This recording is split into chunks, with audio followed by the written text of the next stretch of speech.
નમસ્કાર મિત્રો, સ્વાગત છે તમારો અમારી યુટ્યુબ ચેનલ ઓનલાઈન ઇશ્યુની અંદર। ચોમાસું 2026 કેવું રહેશે દરેક લોકોને મિત્રો આ બાબતે જાણવાનો ખૂબ જ રસ હોય છે। મિત્રો ખાસ કરીને ચોમાસું 2026ની આગાહીઓ આપણે ઘણી રીતે કરી શકીએ છીએ। દિવાળી પછીનો મિત્રો આપણે શરૂઆત કરીએ તો દિવાળી પછી આકાશમાં જે કચ્છ અને કાતરા જોવા મળે તેના આધારે પણ ચોમાસાનું અનુમાન થતું હોય છે। ત્યારથી મિત્રો ખાસ કરીને 6 મહિના પછીનું ડાયરેક્ટ વાતાવરણ બતાવતું હોય છે। અને હવે સૌથી નજીક આવી રહ્યો છે હોળીનો તહેવાર, અને હોળીના તહેવારના દિવસે મિત્રો પવનની દિશા જોવામાં આવે છે। જો પવન યોગ્ય દિશામાંથી ફૂંકાય તો પહેલો સંકેત મિત્રો આપણને અહીંથી મળી જાય છે કે આગામી ચોમાસું છે એકદમ સારું રહેવાનું છે। તો આજના વિડીયોમાં મિત્રો આપણે હોળીના પવનને આધારે કેવું ચોમાસું રહેવાનું છે તેને લઈને વાત કરવાના છે। તેમાં લાઈવ પણ જોવાના છે કે ખાસ કરીને 3 તારીખે કઈ દિશાનો પવન રહેશે। તો ખાસ કરીને આ વિડીયોની અંદર અંત સુધી બન્યા રહેજો, કારણ કે આપણે લાઈવ જોવાના છીએ કે તમારા વિસ્તારમાં 3 તારીખે કઈ દિશામાંથી પવન આવતો હોય છે અને ચોમાસું કેવું રહેશે। તો ખાસ કરીને વિડીયોને લાઈક કરી દેજો, ચેનલને સબસ્ક્રાઈબ કરવાનું ભૂલતા નહીં, અને કોમેન્ટની અંદર તમારા વિસ્તારમાં હાલ મિત્રો કેવું વાતાવરણ છે, કઈ દિશામાંથી પવન ફૂંકાઈ રહ્યું છે તેની પણ કોમેન્ટ કરજો।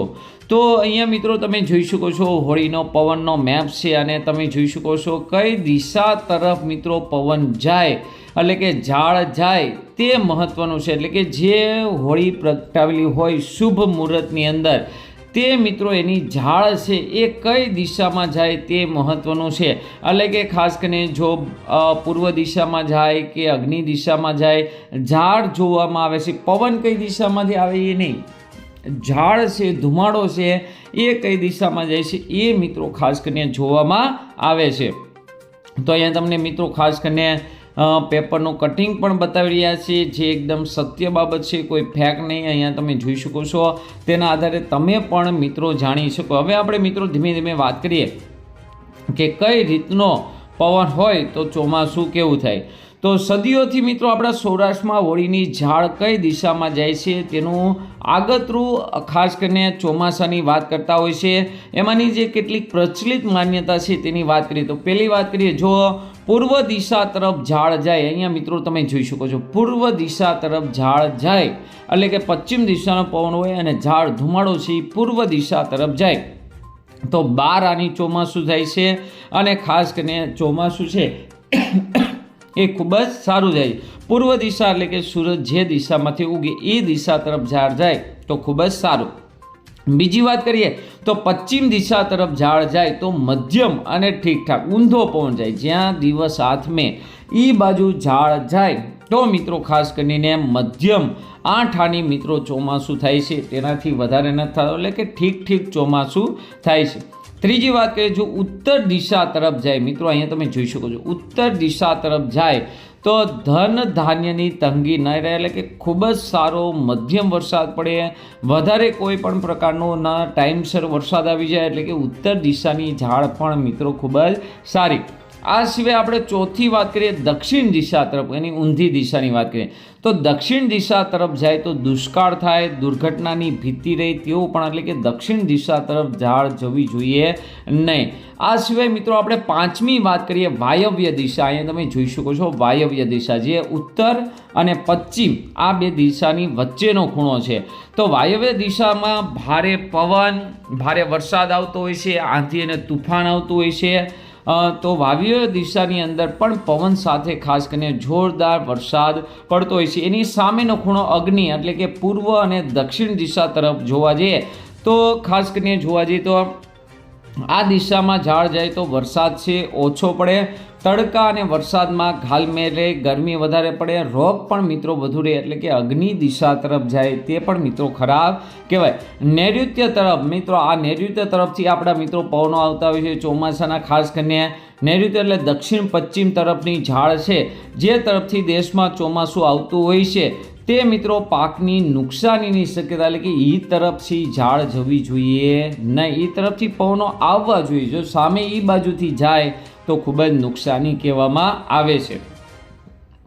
અને 8મું ઊંધું તેનું ઈશાન તરફ, એટલે કે ઉત્તર પૂર્વ દિશા તરફ ઝાડ જાય તો વધુ વરસાદ પડે, અને ખાસ કરીને કોઈ આ દિશામાં ઝાડ તો મંદીનું વરસ પણ મિત્રો ગણે છે। આમ તો જોવા જઈએ તો ખાસ કરીને પૂર્વ ઈશાન, ઉત્તર અને વાયવ્ય, આ 4 જે ખાસ કરીને છે એ બધા કરતાં સારા જો એ તરફ મિત્રો ઝાડ જાય તો ખૂબ જ સારું માનવામાં આવે છે. એટલે કે દક્ષિણ તરફનો પવન હોવો જોઈએ, પશ્ચિમ તરફનો પવન હોવો જોઈએ. દક્ષિણ પશ્ચિમનો પવન હોય તો પણ ચાલે.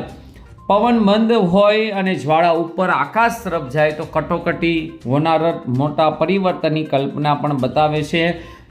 બરાબર, તો મિત્રો તમે જોઈ લીધું છે તો તમારા વિસ્તારની અંદર મિત્રો ખાસ કરીને કેવો પવન છે, કયા વિસ્તારમાંથી પવન ફૂંકાઈ રહ્યો છે તેની જરૂરથી કોમેન્ટ કરવાની છે. અહીંયા આપણે મિત્રો બતાવી તો અહીં તમે લાઈવ પણ જોઈ શકો છો વિન્ડી એપ્લિકેશન, અને એને પ્રમાણે 3 તારીખે આપણો હોળીનો તહેવાર છે અને તમે જોઈ શકો છો કઈ દિશા તરફથી પવન આવી રહ્યા છે. તો ખાસ કરીને તમે જોઈ શકો છો પશ્ચિમ દિશા તરફથી પવન આવી રહ્યા છે. એટલે પશ્ચિમ દિશા તરફથી પવન આવે અને પૂર્વ તરફ જાય તો 12 આની મિત્રો ચોમાસું રહેશે. અહીંયા તમે જોઈ શકો છો કેટલીક જગ્યાએથી મિત્રો ખાસ કરીને જોવા જઈએ તો આવી રીતે પવન પણ મિત્રો ફરી રહ્યા છે, એટલે કે કેટલીક જગ્યા આડાવડા થઈ રહ્યા છે.